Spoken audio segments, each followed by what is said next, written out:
کرزي له طالبانو سره ښکاره مخالفت وکړ. وایي ښځینه ناطقانو دې د ماسک اغوستلو له حکم څخه سرغړونه وکړي. د افغانستان پخواني ولسمشر حامد کرزي د ښځو د حجاب په پلمه د طالبانو له وروستیو قیوداتو سره مخالفت څرګند کړی دی.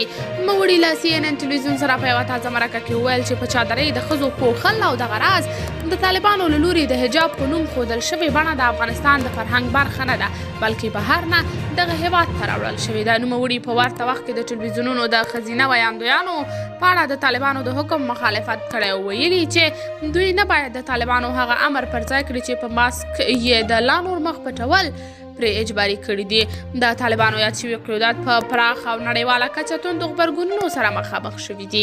د حامد کرزي یادې څرګندونې په داسې حال کې دي چې خپله دی هم د طالبانو په نظر بند کې دی او شاوخوا 9 میاشتې کېږي چې کابل نه د وتو اجازه نه ده ورکړل شوې.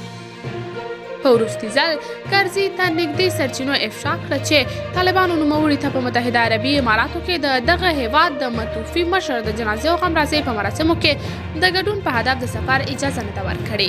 قدرمنو لیدونکو، تاسې د دې موضوع په هکله څه نظر لرئ؟ خپل نظریات له موږ سره په کمنټ کې شریک، ویډیو لایک او چینل هم درسره سبسکرایب کړئ.